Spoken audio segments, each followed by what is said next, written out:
Akka dhiiraattiin dhaabbadhee fincaa'aa.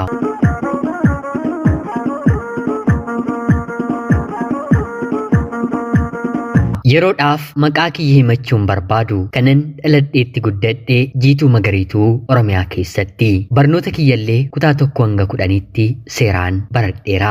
Bara sana qabxiin maatirikii darbiinsa dubartootaa 2 maxaashee yeroo ta'u kanani fide immoo 1.8. Maatiin koo kolleejjii dippiloomaa deemii baradhu naan jedhanii anis tole jedhee deemeen dippiloomaa galmaa'een barachuu eegaleen haa ta'uutii garuu baatii tokko qofa barnoota keessa tureen maaltu akkana tuqee hin beeku leenjii poolisummaatti dabalameen barnoota kanarra isa naaf wayya jedheen adda kuteen otuu maatiin koo natti boo'anii na kadhatanii dhiiseen poolisii federaalaa dorgomeen leenjii eegalee sanarraas baatii 8 booddee eebbifamee baheen magaalaa Finfinnee keessatti qacarameen hojjechuun eegalee ijoollummaa kootii kaasee ispoortii nan jaalladha nan danda'asi. Kutaa 7 kutaa 8 yeroon baradhu waggaa 2 walitti aansuutiin akka dubartootaati fiigicha aanaa keenyaan injifattuu ta'een badhaafameera.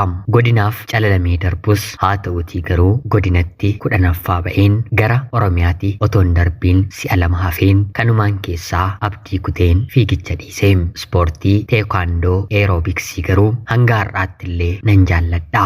Ijoolleen dubartootaa heddumminaan bakka akkanaa ooluu waan hin jaallanneef hiriyoonni koo harki caalullee ijoollee dhiiraadha. Maatii kiyya keessaas obboloonni koo 2 hanga fakiyyaa fi quxisuu koo kan ta'an ispoortii baay'ee jaallatu kubbaa immoo sirriitti danda'u. Abbaan kiyya mana barumsaa elementarii barsiiseeti anaa fi obboloota koo 7 nu guddisee kanaan nu ga'e. Haati keenyi giiftii manaati. Kanaan otoo jiraannuuti ani poolisiin ta'e mana hidhaa garagaraa keessattis ramadameen itti gaafatamummaa kiyya natti kenname seeraan bahan ture. Hojii poolisii magaalaa Finfinnee keessaa kan namatti ulfaatu eenyutu hattuu eenyutu immoo poolisii akka ta'e adda baasuudha. Ijoolleen tokko hannarra turanii ogummaa kanatti galu. Gaafa ogummaa kanatti galan hojii hanna isaanii ni dhiisee otoo hin taane bifa ammayyaa'aa ta'een tooftaa kana itti fayyadamu. Kana waliin illee waldhaansoo cimaa fi adda ta'etu hojii kana keessatti nama qunnama. Qorannoo yakkaa yeroo taasisnu immoo quufaa beela'aa isa qabeenya qabu hiyyeessa seerri qixxeetti waan ilaaluuf kana hunda wal qixxeessanii ija tokkoon ilaalanii qorachuun immoo qorumsa gara biraa jireenya poolisii keessatti nama mudatudha. Mindaan barsiisaa fi poolisiin argatu hamma dhama'ani miti. Barsiisaan tokko guyyaa guutuu iyyaa oolee mindaan inni argatu yoo guddate qarshii 10,000. Poolisiin tokko immoo halkan guyyaa walitti biyya eegee 3,000 yookiin immoo 2,000tu harka gaha. Kunuu fooyya'eeti. Ani garuu dubartii waan nan ta'eef yeroo hedduu diidati hiriyootuma kootu na affeera. Mindaan argadhu immoo qusadheen ittiin fayyadama. Maatiin kiyya ergan poolisii ta'ee booda akka dhala isaaniitti anaan hin ilaalanii. Kanaaf gargaarsa tokkoyyuu gara biraan qabu. Jaalalaafis hagas mara ilmi dhiiraa dhufee na gaafachuuf ni sodaata. Bifa bareedina boca dhabeen miti. Of tuuluuf otoo hin taane nan bareeda. Ispoortii waan hin hojjedhuuf immoo bocni qaama koo adda ta'ee mul'ata. Maqaa masootiinis hiriyoota koo poolisoota dubartootaa biratti poolisii ishee bareedduu jedhameen qofaatti waamama. Hiriyootumti kiyya poolisoonni iyyuu maal taatee maal rakkattee jennaan hojii kanatti galteettaa bifa keetiin abbaa barbaaddetti heerumtee jiraachuu otoo dandeessuu jedhanii na gaafatu. Gariin poolisoota kanaa jechuun hiriyoonni koo gaa'elli kan dideenii jireenya baay'ee ulfaatu kan dabarsan yookaan immoo poolisii makka isaaniitti kan heerumanidha. Kanaan otoo hin jiruuti guyyaa tokko dabareen mana adabaa eeguu kan koo ta'ee ijoollee dubartoota yakka hojjetanii adabamanii mana hidhaa jiraatan nan eega. Dubartii baay'ee guddoodha. Tilmaamaan umriidhaan waggaa 35 haga 40 taati. Ni bareeddi. Erga hidhamtee kaasee namni dhufee ishee gaafateeru hin jiru. Namni akkanumaan ija namaa keessa seenuu jira mitiiree ija koo keessa seenteeti. Anis guyyaa tokko ofitti waameen abbaa manaa yookiin immoo ijoollee hin qabdu moo erga hidhamtee baatii 2 fixxee nama dhufee si gaafatu argeen beekuu jedheen gaafadheeni. Yeroo kana dubbadhee otoo hin fixiin imimmaan ija isheerraa gad gadi lola'ee maal taatee yeroon jedhuuni hojii kiyya keessaa yoon baheen gara abbaa manaa yookiin immoo ijoollee da'uutti deemeera jettee naaf deebiste. Anis bifa waan qabduuf bifti kee warqee fakkaataa moo hojii keessa kamtu kana si dhorkee jedhee yeroon gaafadhu eeyyeen har'allee bifti koo warqii fakkaataa haa ta'uutii garuu hojiin bifa koo da'eeffadhee hojjedhutu gaa'ilan dhorkee jettee naaf deebiste.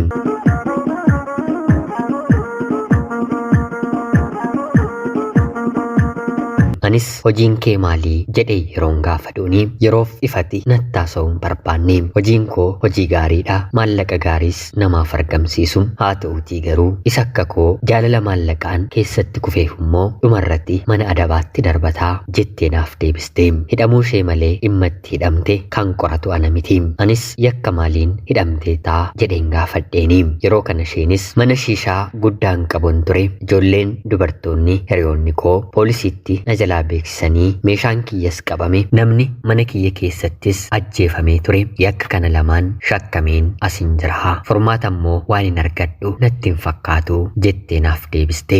Kanaan otoo jennuu yeroon laaqanaa gahee dabareen eegumsa sa'aatii booddee nama biraatu jijjiirama bor dhufeen si dubbisan jedheeni bulees muuzii kiiloo 1 fi nyaata gosa gosaa biteen qabadhee dhufeefi baay'ee na galateeffatte. Hanga har'aatti dhufee namni maal taate jedhee na gaafateeru hin jiru ati garuu na gaafachuu keetiif ulfaadhoo jettee naaf deebiste. Anis homaa mitiin jedheeni sanaan booddee eeyyamsiiseen ofitti waameen haasa'uun eegalee dhimmi kee amma maalirra ga'eeree jedheen gaafadheeni. Kanaan isheenis namni mana kiyyatti du'e suni maatiinsaa abbootii qabeenyaadha anis qabeenya guddaa qabaadhus haa ta'uutii garuu akka isaanii mitii jettee naaf deebiste. Itti fufuunis abukaatoon kiyya naaf falmaan jiru tarii maallaqa kennanii fi afaansaa cufsiisanii laataa mana kiyyatti du'e malee kan ajjeese ana miti kan ajjeese isaanumtuu beekuu ragaas nan qabaa jettee nattaasofte. Anis dhimma kana ilaaluun barbaade abbaa galmee kanaa bira deemeen yeroon ilaalu beekanii maallaqaan daandiirraa qajeelchaniiru. Isheen sa'aatii dheeraa haasa'uu kan dandeessu abukaatoo ishee waliin inni immoo maallaqaan kan butame. Kanaan hogganaa kiyya gaafadheen yakka kana qorachuuf keessan seene mirga wabii dhorkamtee turte torbee 2 booddee kennisiiseefiin hiikamtee dhimma ishee mana ishee teessee hordofuu eegalte. Kanaan gaafa baatu bultee mana isheettis na galateeffachuuf na waamte. Gamoo abbaa darbii 3 keessa jiraatti. Mana ciisichaa mana shiishaa baay'ee qaba. Dabalataan mana bakka biraatiillee bakka 3 magaalaa Finfinnee keessaa akka qabdu konkolaataa 2 akka qabdu natti himte. Anis maal hojjetteetii sadarkaa kanarra kan geesse jedheen gaafadheeni. Yeroo kana isheenis ifaaf ifatti shiishaa kana gurgureen maddiitti immoo bareedina kiyyaa fi huddoo kiyya gurgureen kanaan hin ga'ee jettee otoon saalfatiin nattaasofte. Anis maal jechuudha jedhee yeroon gaafadhu ani sodaa waaqaan qabu nama safuu darbee jiraatudha. Maatiin kiyya akka dhala isaaniitti nan ilaalanii yuunivarsiitii yeroon baradhu shiishaa hashiishii harkisuun baree galee achi keessatti abbootii qabeenyaa ofitti madaqsuun argamu immoo yeroosuma waan naaf galeef hiriyoonni koo hojii yeroo barbaadan ani kanattiin seenee har'a waggaa 14 fixeera ergan hojii kanaan jiraachuun eegalee jettee nattaasofti. Anis araada kana keessa seenuun hagas kan nama miidhu natti hin fakkaanne dubbii ishee keessatti immoo kan hin jaalladhe bifas waan hin qabuuf abbootii qabeenyaa kan jettudha. Kanaan abbootii qabeenyaa waliin akkamitti wal bartee jedheen gaaffii kootti fufee. Isheenis kuni maal ulfaata bareedanii bakka isaan oolan deemanii ooluudha maallaqa qaban walitti qabanii jettee nattaasofte. Sammuu koo keessatti ofiif bilcheeffachuun eegalee akka nama beeksisa banaa argatee hojii qacaramuuf jedhu jechuudha. Gurri koo waan isheen jettu qeensee dhaggeeffata. Kanaan guyyaa guutuu waliin ooleen yeroon biraa adda ba'uuf jedhu qarshii 20,000 10,000 hidhaa naaf kennite. Yeroo sana qarshii 20,000 jechuun har'a miiliyoona 1 jechuudha. Anis nan ajaa'ibsiifadhe. Battaluma maallaqa kana naaf kenniteen uffata faashinii ta'an hahaaraa walakkaasaadhaan ittiin hin bitadhe. Buleen nan bilbilee fi hojii kana itti fuftamoo akkam gootaa jedhee yeroon gaafadhu sa'a booddeeyyuu akkan hojii kana jalqabu hiriyoota koo beeksiseeraa jettee natti dubatte. Si'a kana of qoqopheesseen uffata yuunifoormii ofirraa baaseen uffata haaraan bitadhe dibata urgaa'u dibadheen ishee bira dhaqee isheenis baay'ee natti gammadde. Hanga har'aatti dubartiin akka kee bareeddu mana kana seenteen beetuu naan jedhe. Abbootiin qabeenyaa lama dhufanii turanii. Ergan sa'aatii dheeraa haasa'ee booda fincaan fincaa'uuf yeroon mana fincaanii deemu lamaan keessaa tokko na duukaa ka'ee baay'ee natti tolteetta. Bilbila keenaaf kennii wal barraa jedhee na gaafate. Anis bilbila kiyyan kenneefi achuma taa'ee miiseejiidhaan naaf barreessuu eegalee 5,000 siifin kenna har'a na waliin bulii jedhee na gaafate. Hojiin kunis naaf galaa dhufe. Kallattumaan dubartii kanatti naasa'e. Yeroo kana dubartiin kun ani hojii akkanaa jalqabisiin hin jedhu gaafa seente garuu akkatti baatu wallaaltaa jettee nattaasofte. Anatti kan mul'ate qarshii 5,000. Yeroo sana miindaa kiyya baatii 3dha. Toleen jedheeni galgala sana nama kana waliin buleen qarshii 5,000 naaf kenne.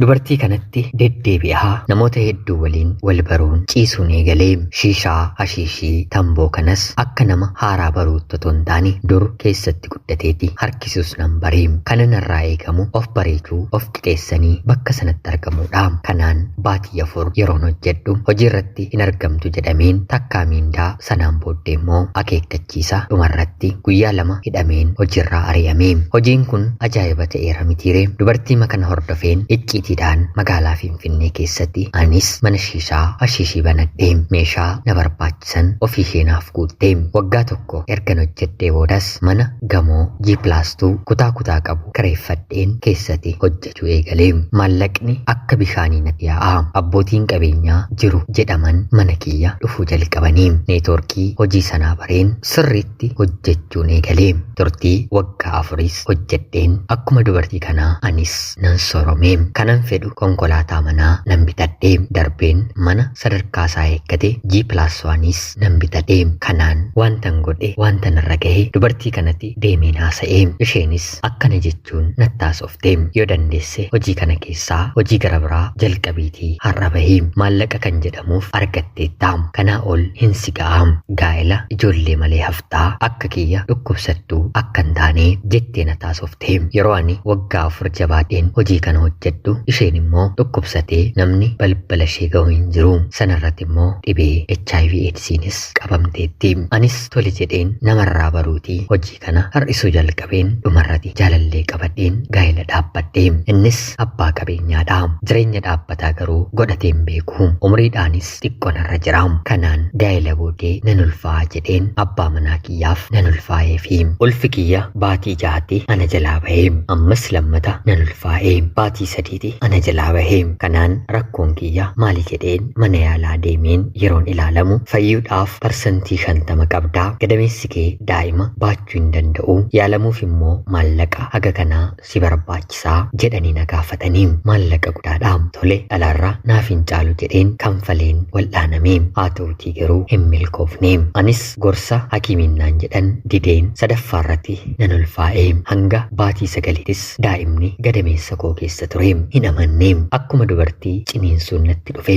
Ammas hin amanne. Miixachuun eegalee hospitaalan seenee. Haa ta'uutii garuu gaafan daa'ima kana dahu daa'imni kiyya gadameessa waliin wal qabatee qaama kiyya kukkutee qaamni saalaa kiyya babbaqaqee gara alaatti ofiis lubbuudhaan miidhamee gadi bahee dhiiga hamaatu narra yaa'ee. Har'arra yeroo yaadu otoo lubbuu koo hambisuu baatanii baay'ee natti tola. Maaliif yoo jettan har'a gadameessan qabu daa'ima godhachuu hin danda'u. Darbee immoo qaamni saalaa kiyya wanta baay'ee miidhameef tubboodhaan akka dhiiraatti dhaabadheen fincaa'a. Miira walqunnamtii saalaas ta'e walqunnamtii saalaas raawwachuu hin danda'u. Abbaan manaa kiyyas hedduu na waliin hin turre. Anumaa opereeshinii kiyya fixe manatti galu si'a hedduu yaaleeraa. Qabeenyuma kiyyallee nama dhaalu nan barbaada jedhee yaalee na dhiisee deeme. Namni naa gaddu addunyaa kanarraa haadha kiyya qofaadha. Isheenis bara darbee addunyaa kanarraa boqote. Maallaqa jedhee seeneen jijjiirama waggaa 9 keessatti kunoo nama gaa'elan dhaabbanne ilmaan hin horanne ta'een jiraachaa jira. Qabeenya jireenyi manaa fi konkolaataadha yoo ta'e sobaa waan tokko boqonnaa naaf hin kennu.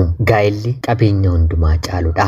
Gaa'elaatiin ol immoo dhala argachuun qabeenya caalu. Maallaqa jedheen ijji kiyya maallaqa anjaamiin akka tasaa nama wal bareen kunoo jireenyi koo umrii guutuu miidhamee of jibbaa namaa gadi of ilaalaa mooraalii duwwaadhaan jiraachaan jira. Gadameessi dubartii umurii kanatti bahuu miti otuma ijoollee sagalleessanii sin keessaa baheeyyuu baay'ee namatti dhaga'ama. Baay'ee ulfaataadha. Qabaatanii otoo hin dahiin hafuun boqonnaa namaaf kennaa. Kuni garuu xiinsammuu sammuurrattis balaa guddaadha. Darbe immoo dubartii fakkaachuuf gadin jedha malee tuubboon qaama kiyyarra jiru akka dhiiraa qabadheen fincaa'uu nan danda'a. Kana hundammoo kanan raawwadhe maallaqa ilaaleen gochaan taane hordofeen jireenya ani dargaggummaa keessatti filadhedha. Har'as dubartoonni hedduun hojii kan akka hojjetan hojjechaa jiran nan beeka. Magaalaa Finfinnee keessa bakka hin jirre hin jiru jechuu nan danda'a. Dhugaadha maallaqa karaan taane karaa hedduun argamuun ni danda'a. Haa ta'uutii garuu maallaqni hojiin taane hojjennee walitti qabne booddee dhukkuba nutti ta'a. Har'a kana ta'ee jiraachuu korra kaleessa poolisii ta'een hojii poolisummaa sanaan rakkadheen beela'een biyyoo nyaadheen uffata dhabeen daandiirra toobulee baay'ee natti tola ture. Maal godha umurii ofii jireenya ofii duubatti deebisuun hin danda'amu. Warqeen maallaqni manni konkolaataan dubartii kanaan booji'ee har'a kunoo akka isheen ta'ati akka isheetii ol miidhameen jiraachaan jira. Ofiif isheen gaa'ela sin dhaabanne amma immoo umuriin ishee yeroo darbeera. Har'a dargaggootaaf shamarraniif dhaamsi ani hamu umurii kanatti wanta hawwitan wanta feetan adda baafadha. Wanti har'a feetan wanti har'a ilaaltan wanti har'a qalbii keessan keessatti cabe bor jireenya siniif ta'a. Nyaatni har'a nyaattan qarshii 50 yoo bitan qarshii 1,000 yoo bitan qarshii 10,000 maaddii tokko yoo bitan garaagarummaan isaa daqiiqaa muraasaaf arraba keessan irratti jirtu. Kanaan ala garaan keessan har'oo nyaata qarshii 10,000 naaf bitte jedhee isin hin galateeffatu. Gadi dabarsee dhumarratti immoo fooliin taaniin gadi baasa. Manni isin keessa jiraatan kan bokkaa roobsu aduu fi qilleensi dabareedhaan keessa seenu yookiin immoo gamoo akka koo G+1 G+2 ta'uu danda'a. Haa ta'uutii garuu gaafa ciistan erga sirriirra yaabbattanii booddee halkan of hin beektanii. Konkolaataa guddaas gatii qaaliis miilaanis yoo deemtan kan murteessu maaliin akka deemtan otoo hin taane kaayyoo keessaniif bakka sana gahuu fi gahuu dhiisuudha. Har'a yeroon itti amanu wanti hundumtuu qixxeedha. Inni qabus ni rakkata inni dhabes ni rakkata. Kunoo inni akka koo gadameessa dhaba dubartiin daandiirra jiraatu immoo ijoollee 5 waggaa waggaadhaan walirratti deessee qabdi. Har'a asirra taa'een otoo nama na jijjiiruun qabaadhee ijoollee horadheen daandiirra jiraadhee nan filadha. Haa ta'uutii garuu filannoon yeroo dargaggummaa yeroon fiigu yeroon bareedu yeroon fayyaa ture hafee waan gootan waan ilaaltan waan hawwitan ammuma murteeffadha. Kanaan ala abiddi dargaggummaa akka kiyyaa qilee keessatti akka isin hin darbanneen dhaamsa kiyyaa. Ana obboleettii keessan magaalaa Finfinneerraati. Ulfaadhaa nagayaatti galatoomaa.